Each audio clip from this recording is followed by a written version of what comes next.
At once the mightiest and most majestic of all terrestrial mammals, the elephant appeals to the imagination more forcibly than any other living animal, not only on account of its great sagacity and the strangeness and singularity of its outward appearance, but also because it is such an obvious link between the world of today and the dim and distant past of Pleistocene and Miocene times. There are two existing species of elephant, the African and the Asiatic. The latter, from the structure of its molar teeth and the shape of its skull, appearing to be very nearly related to the mammoth, which lived upon the earth in comparatively recent times, geologically speaking, and was undoubtedly contemporary with man in Europe during the Stone Age. There are very considerable differences both in the external appearance and also in the habits of the two existing forms of elephant. In the African species, the forehead is more convex and the eye relatively larger than its Asiatic cousin, and whilst the ears of the latter are only of moderate size, those of the former are so large that they at once arrest the attention and are one of that animal's most remarkable external characteristics. Both sexes of the African species, with few exceptions, carry well-developed tusks, but in the Asiatic form the tusks of the females are so small as scarcely to protrude beyond the jaws. In Asia too, tuskless bull elephants are common, while males of the African species without tusks are extremely rare. The latter species has but 3 nails on the hind foot, the Asiatic elephant 4. In the African species, the middle of the back is hollowed, the shoulder being the highest point, whilst in the Asiatic elephant the back is arched and the top of the shoulder lower than the highest part of the back. The extremity of the proboscis is also different, in the two species the African elephant being furnished with 2 nearly equal-sized prolongations, the one on the front, the other on the hinder margin, with which small objects can be grasped as with the finger and thumb of the human hand, whilst in the Asiatic species the finger-like process on the upper margin of the end of the trunk is considerably longer than that on the underside. In external appearance, the skin of the African elephant is darker in colour and rougher in texture than that of the Asiatic form. The molar teeth of the former animal are too of much coarser construction, with fewer and larger plates and thicker enamel than in the latter, which would naturally lead one to suppose that the African elephant is accustomed to eat coarser, harder food than the Asiatic species. This supposition is borne out by fact, for whilst the Asiatic elephant feeds mainly upon grass, the leaves and fruit of the wild plantain, and the young shoots of the bamboo, together with the leaves, twigs and bark of certain trees, the African species never eats grass, and although very fond of certain kinds of soft and succulent food, such as wild fruits and the inner bark of certain trees, is constantly engaged in chewing up the roots and branches of trees as thick as a man's wrist for the sake of the sap and bark, the woody portions being rejected after having been reduced to pulp. The Asiatic elephant appears to be far less tolerant of exposure to the heat of the sun than the African, and whilst the latter may often be found standing at rest, or sleeping through the hottest hours of the day, in long grass or scrubby bush of a height not sufficient to afford any protection from the sun to the whole of the upper portion of the head and body, the former, when in a wild state, is said to always seek the shade of the densest forests it can find during hot weather. The Asiatic elephant often lies down when resting and sleeping. This is in marked contrast to the African species, which, if it ever does lie down at all, except to roll in mud or rub itself against an ant heap, can only do so very rarely, since in all my experience, though I have seen some thousands of African elephants standing, sleeping during the heat of the day, I have never yet seen one of those animals lying down, nor found the impress in the ground where one had been lying. When excited and charging, both species of elephant raise their heads and cock their ears, which in the African animal stand out at such a time like two sails, and being each upwards of 3.5 feet in breadth, cover together with the animal's head an expanse of fully 10 feet. The Asiatic elephant is said to remain mute whilst charging, and to hold its trunk tightly curled up between its tusks. The African elephant, on the other hand, usually accompanies a charge with a constant succession of short, sharp trumpeting screams. Sometimes, though rarely, however, animals of this species remain mute whilst charging, but they never, I believe, coil their trunks up under their throats.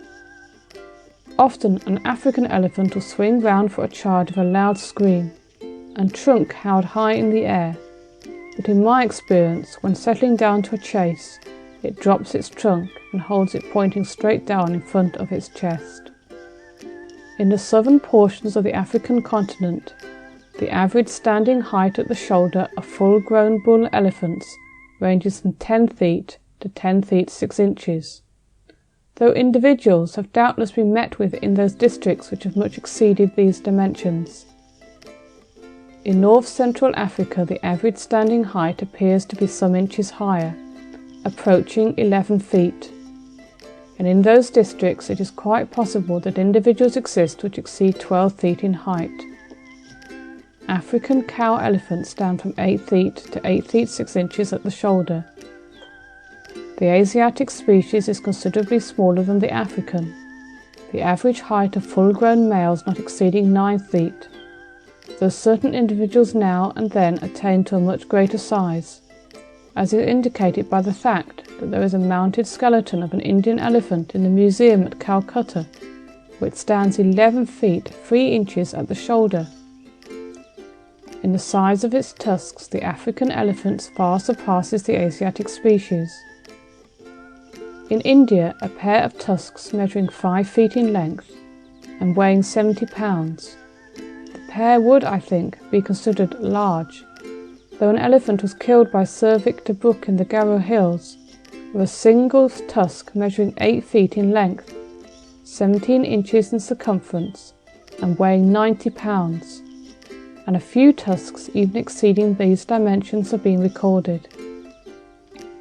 In southern Africa, the tusks of full-grown bull elephants usually weigh from 80 to 120 pounds, the pair, and measure about 6 feet in length, with a circumference of from 16 to 18 inches. But these weights and measurements have often been much exceeded, and in my own experience I have known of 2 pairs of elephants' tusks having been obtained south of the Zambezi, each of which weighed slightly over 300 pounds, each tusk weighing upwards of 9 feet in length, whilst a single tusk brought from the neighbourhood of Lake Ngami in 1873 weighed 174 pounds. The average weight of cow-elephant tusks in southern Africa is from 20 to 30 pounds, the pair, but I have seen the tusk of a cow-elephant killed in Matabeleland, which weighed 39 pounds and measured over 6 feet in length, whilst its fellow almost equalled it in size and weight. In north-central Africa, according to Sir Samuel Baker, the tusks of full-grown elephants average about 140 pounds the pair, and tusks weighing upward of 100 pounds each are not at all uncommon, whilst many of a much greater size have been obtained. Until quite recently, a tusk in the possession of Sir E.G. Loder, which weighs 184 pounds and measures 9 feet 5 inches in length, with a circumference of 22.5 inches, was supposed to be the largest in existence. But in 1899, 2 tusks were obtained near Kilimanjaro in east-central Africa, both of which much exceeded this weight. These enormous tusks were at first stated to be a pair taken from a single elephant, but though nearly equal in weight, they are said to be differently shaped, and as their history is not yet fully known, it is possible, though not probable, that they originally belonged to 2 different elephants. The larger of these 2 tusks has recently been purchased for the collection of the British Museum Natural History, where it may now be seen. It weighs 228 pounds, measures 10 feet 2.5 inches on the outside curve, and 24¼ in girth at the thickest part. The tusks of cow elephants are also considerably larger and heavier on the average in East Central and North Central Africa than in the southern portions of the continent. At the present time, the Asiatic elephant is found in a wild state in most of the forest-covered tracts of India, Ceylon, Assam, Burma, Siam, Cochin China, Sumatra and Borneo, whilst the African species, though it has been hunted out of large tracts of country in South and Southwestern Africa, still inhabits the greater part of the continent south of the Sahara, and in many districts of Central Africa appears to be extraordinarily abundant.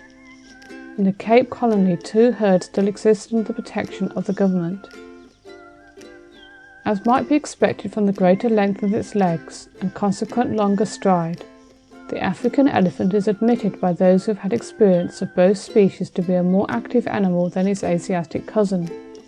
Speaking of the walking and running powers of the Indian elephant, that great authority Mr. Sanderson says that the only pace of the elephant is the walk, capable of being increased to a fast shuffle of about 15 miles an hour for very short distances. It can neither trot, canter, nor gallop. It does not move with the legs on the same side, but nearly so. A very good runner might keep out of an elephant's way on a smooth piece of turf, but on the ground in which they are generally met with any attempt to escape by flight, unless supplemented by concealment, would be unavailing. This description exactly coincides with my own experience of the African elephant, except that I think that animals of the latter species, especially cows and young bulls, are capable of getting up a pace of at least 20 miles an hour and keeping it up from 100 to 200 yards when charging. In disposition, both African and Asiatic elephants are as a rule timid animals, excepting in the case of males of the latter species when suffering from sexual excitement, are always inclined to shun danger. I have never heard of male elephants of the African species becoming savage and aggressive at any season of the year. Indeed, old bulls always appear to me to be less inclined to charge than cows or young bulls. The eyesight of the elephant of the African species at least is bad, and his hearing not particularly acute, but his olfactory nerves are probably more highly developed than in any other animal, and aided by this exquisite sense of smell, he will avoid a human being if possible. But if elephants are attacked and wounded, they become savage and dangerous animals, and the charge of an African elephant coming on with the great ears outspread to the accompaniment of a quick succession of short, sharp trumpeting screams, besides being very sudden and rapid, is very disconcerting to the nerves of a man unaccustomed to such experiences. I remember the case of a young Englishman who was killed in Matabeleland many years ago by the first elephant he had ever seen. This animal, an old bull, had retired, after having been wounded, into a small but dense patch of thorn bush, into which his pursuer thought it unadvisable to follow on horseback. He therefore left his horse and advanced on foot toward the cluster of trees amongst which the elephant was concealed. The latter, having either seen or smelt the approaching enemy, at once charged out, screaming loudly, and the young hunter, instead of standing his ground and firing at the advancing monster, lost his presence of mind, and turning, ran for his horse, but before he reached it he was overtaken and killed. It seemed to the friend who found his body, he was close at hand shooting another elephant at the time, and pieced the story together from the tracks of man, horse and elephant, that the victim had first been struck in the back of the head by one of the pursuer's tusks. At any rate, his skull had been smashed to pieces and emptied of its brains. Then the elephant had rushed upon him where he fell, and after first having driven a tusk right through his chest and deep into the ground, had stamped him into a bloody pulp with his huge feet. A wagon was brought the same night, and the mangled body carried to the hunter's camp on the banks of the Ramokwerbine, where it was buried. The strength of the elephant is proverbial, and in India and Burma, where this animal has for ages past been trained in the service of man. This power is habitually made use of in moving and stacking large bulks of timber, or in dragging heavy guns through muddy ground or up steep ascents. In Africa, the traveller is often astonished at the size of trees which have been uprooted and overturned by elephants. These trees, however, have no taproot and have not therefore a very firm hold in the ground, especially during the rainy season when the ground is soft. At this time of year, large trees are butted down by elephants which push against their stems with a thick part of their trunks and get them on the swing until the roots become loosened and the trees are at last overturned. Small trees of 2 or 3 inches in diameter, as well as branches, they break off with their trunks. In 1878, a tuskless bull elephant. I met the same animal again in 1885, and he is the only African bull elephant without tusks I have ever seen, killed a native hunter in Mashonaland. This man, a big, powerful Zulu, and a great friend of my own, was torn into 3 pieces. I imagine that after having caught him, the elephant held the unfortunate man down with his foot or knee, and then twisting his trunk round his body, tore him asunder. Surely a terrible exhibition of strength. The elephant is a very slow-growing and long-lived animal, not arriving at maturity till upwards of 30 years of age, and since cases are on record of elephants having lived for upwards of 130 years in captivity in India, it is probable that in a wild state these animals both in Asia and Africa often attain to an age of 150 years. The female elephant produces as a rule but 1 calf at birth, the period of gestation lasting from 18 to nearly 22 months. The mammae of the cow elephant are placed between the forelegs, and the newborn calf sucks with its mouth, holding its trunk turned back over its head. I have seen elephant calves so engaged. Although there is no reason to doubt that the African elephant is as intelligent as the Asiatic species, its domestication has never been attempted by the Negro or Bantu races of Africa. It is believed, however, that the African elephant was in ancient times domesticated by the Carthaginians and used by them in their wars with the Romans. The opinion too is generally held that the elephants with which Hannibal crossed the Alps were of the African species, as well as those which, after the conquest of Carthage, were used in the Roman amphitheatres and military pageants. On the other hand, it is well to remember that the late Mr. W. Cotton Oswell, who had great experience both with African and Asiatic elephants, wrote as follows on this subject. I believe some people suppose that the Carthaginians tamed and used the African elephant. They could hardly have had mahouts Indian fashion, for there is no marked depression in the nape of the neck for a seat, and the hemming of the ears when erected would have half smothered them. My knowledge does not allow me to raise any argument on this point, but might not the same market have been open to the dwellers at Carthage, as was afterwards to Mithridates, who I suppose drew his supply from India? I know in the representation of elephants on the medals of Festunia and of Stephanus Severus, the ears are African, though the bodies and heads are Indian.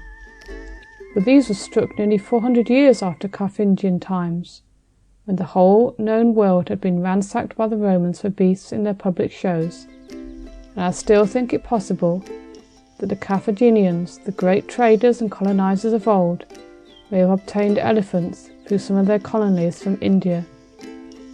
An interesting example of the intelligence of these animals can be seen any day at the London Zoological Gardens. A large African elephant restores to his would-be entertainers all the biscuits, whole or broken, which strike the bars and fall alike out of his reach and theirs in the space between the barrier and his cage. He points his trunk at the biscuits and blows them hard along the floor to the feet of the persons who have thrown them. He clearly knows what he is doing, because if the biscuits do not travel far enough, he gives them a harder blow. End of section 35.